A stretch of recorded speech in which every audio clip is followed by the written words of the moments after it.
उद्देश्य है ये ज्ञान कराने का कि हम जिन सुविधाओं को एकत्रित करने में, जोड़ने में सारा जीवन लगा देते हैं और फिर भी हम भी छोड़ चले जाते हैं और बच्चों का भी पता नहीं हमारे सामने ही मृत्यु हो जाए, तो ये गंदा लोक है, ये लोक ठीक नहीं।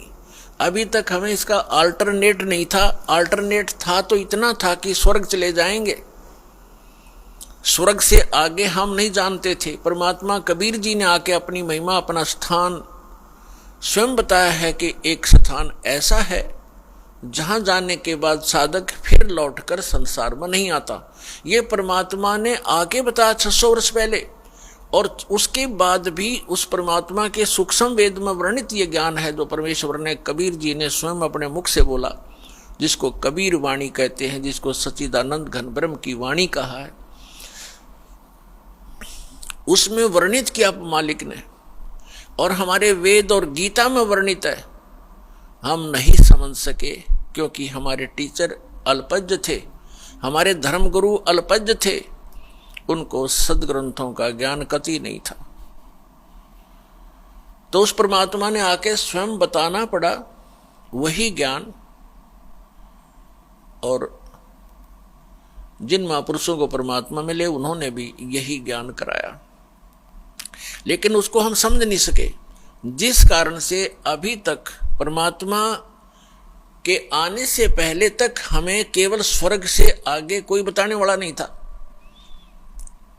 और अब हम पता चला इन सदग्रंथों से और परमेश्वर के सूक्ष्म वेद से और जिन महापुरुषों को परमात्मा मिले उनकी अमृतवाणी से, कि स्वर्ग में गए हुए प्राणी भी जन्म मृत्यु में ही रहते हैं। और जिनको हम इष्ट रूप में पूजा करते थे, श्री विष्णु जी, श्री शंकर जी, ब्रह्मा जी को तो हम पूजते नहीं थे, लेकिन आदर की दृष्टि से अवश्य देखते थे। इन तीनों का नाम हम टिप्स पर रखते थे, ब्रह्मा विष्णु महेश। ये स्वयं नासवान है जिनको हम इष्ट मानकर पूजते थे। तो जिस नासवान इष्ट की हम पूजा करेंगे तो क्या होगा, हम उसके लोक में चले जाएंगे। ये सामीप्य जो है मुक्ति प्राप्त होती है, यानी अपने इष्ट के लोक में उनके समीप रहा करेंगे। तो जब हमारे इष्ट ही मरेंगे, उनकी भी मृत्यु होगी, तो फिर वो तो जन्म मृत्यु फिर बनी रही, तो स्थायी स्थान नहीं हुआ वो। तो जो आज प्रसंग है कि जिस लोक में हम रह रहे हैं ये लोक अच्छा नहीं है, और हमें केवल स्वर्ग तक का ही ज्ञान हमारे धर्म गुरुओं ने कराया। परमेश्वर ने आकर अपनी अमृतवाणी में ये ज्ञान दिया कि एक और लोक है जहां आप सदा सुखी रहोगे, आपका जरा मरण नहीं होगा। जरा माने वृद्धावस्था, मरण माने मृत्यु।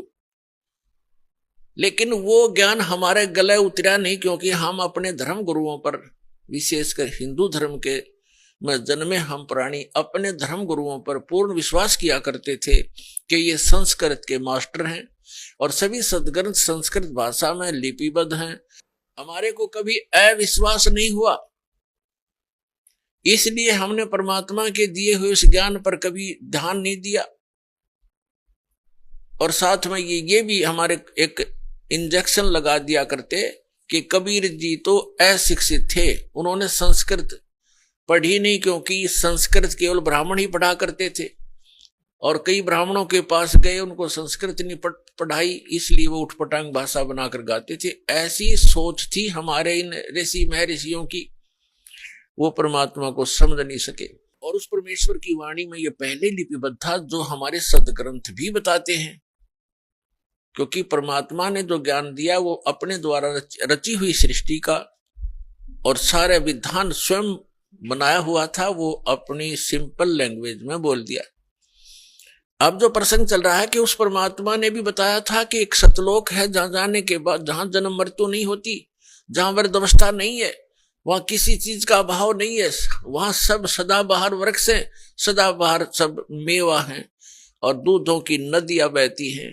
वहां पर अमृत के सरोवर भरे हुए हैं, मीठे जल के समुद्र भरे हुए, हीरे पन्ने जवाहरातों के वहां पहाड़ हैं, जो यहाँ पर मिट्टी और पत्थर के पहाड़ हैं, झरने बहते हैं।